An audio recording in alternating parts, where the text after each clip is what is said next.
Hi everyone, my name is Jannakay and thank you so much for stopping by. And in this video, Leave It to Stitches to remind me of a dear friend. So I am working on my first Mosaic Crochet project, and yes, I have gone big. I am making a blanket. It is a blanket designed by MJ at MJ's Off the Hook Designs. It is called the Snowflurries blanket. And I am also hosting a very casual crochet along. It is casual in that you can make any mosaic project that you want to make. It doesn't have to be the one I'm making. It can be a big project, another blanket. It can also be a smaller project. Any pattern that you want to use. Would just love to have you join me in the make along. It is also casual in that there's really no time limit. I think I started the blanket end of October or end of August. It's not even October yet. End of August, somewhere around August, and I know it will take me to the end of the year. So there's no rush to start or to finish a project in a certain number of weeks. Now, I will say that MJ has graciously given my viewers a 40% discount off her Snowflurries blanket pattern, and that information is linked in the description box below. So, love to have you join me. Love to see what you are making. You can post pictures on my community page. I think you have to do that through a mobile device, but would love to see what you're making and showcase it here in my videos. In fact, my friend Geraldine at G's Off the Hook Designs, it's in the description box below. She is from South Africa and she has shared this lovely mosaic blanket. Oh my goodness, I think it is so gorgeous. I love how it looks, so intricate and difficult, but yet mosaic crochet is not difficult. So thank you very much, Geraldine, for sharing that with us. So here is my progress on my Snowflurries blanket. And I think, as you can see, I have finished the first row of snowflakes and on to my second row. They are alternating, and so the repeat is actually both rows of snowflakes. And you can also see that I have gone from pink into purple and now going into green. It's kind of, because I think the mix with the purple, it's kind of a teal color right now, but it will turn into a pretty green color.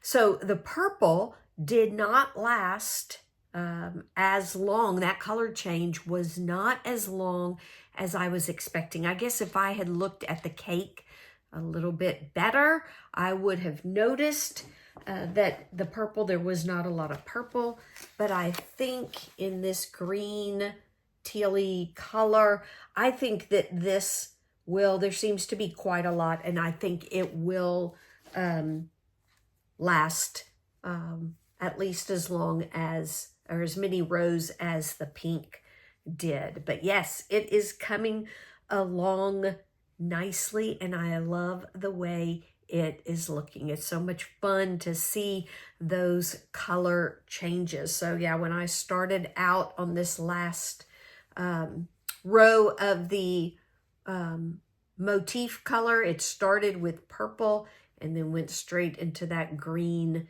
teal color. Loved it. Love seeing that color change. And like I said, mosaic crochet is not difficult. It does take a long time. It actually takes pretty long to get through a row, but it's not difficult as long as you're paying close attention to the pattern and where you put single crochet and where you put double crochet. But I love the way that it is turning out. So how does this project remind me of a dear friend? Well, here's the story. And I'm checking my notes so that I don't miss anything or I don't get off on a tangent or extra information. So while we were living in South Africa and I was watching a lot of crochet channels, of course, YouTube recommended channels that were in South Africa, and I came across my friend's channel. It was one of those recommended, and on her channel, she did some tutorials, but she also mainly did lives, and she would go live twice a week for at least 3 hours. And she was amazing because she invited other podcasters up on her live, and she would chat to them and to the viewers about projects, about what she was doing, about what they were doing. She would let them showcase and would just put them up so they could show their projects, and so encouraging. But she also listened to them. She listened to them talk about their struggles, their family, their friends, maybe the illnesses that they were going through. And she would, if it was something that she felt that she needed to pray for them about, she would write it down. And then later in the next live or two, when they were there, she would remember and ask them about it. She really cared about people. And she was so encouraging, even though I know she was dealing with struggles of her own. And she was encouraging about things that she loved. She loved YouTube. So she encouraged many people, many of her viewers who were not on YouTube, weren't podcasters, to put out videos. And she's one of the reasons that I was encouraged and thought about doing that. And on projects, she would encourage us. She did a few make-alongs with some of her patterns. She loved wearables. She loved blankets. And later, she fell in love with Mosaic Crochet. So, of course, if she fell in love with it, she encouraged her viewers to also try it out because she just knew we'd all fall in love with it. And so she is the reason why I have been wanting to do a mosaic crochet project for a while now. Probably over a year, but I have been wanting to do one because of her encouragement, and finally just jumped in and got started this year. So that means every time I pick it up, I think about her. She disappeared from YouTube. It seemed quite sudden that she stopped putting out videos, and I think it has been way over a year, maybe almost 2 years. I did not go to her channel and check when her last live or video was up, but it's been a while. And because I had the privilege of meeting her, we had a meeting in Cape Town, so we met up. She took me to a couple of her favorite yarn shops. It was so amazing. She was the first podcaster I had ever met in person, and a little in awe, nervous, but she was obviously her gracious self. But I had her number, so I tried texting her, I emailed her, and haven't heard anything. Even the last time I checked her Facebook page, there were no posts from her. And so as I work on this project and I think about her, I want, and I do, pray for her. But yet, because I know nothing about what has happened and what is going on with her, I have a hard time knowing exactly what to pray for her. But I believe that God reminded me of a verse.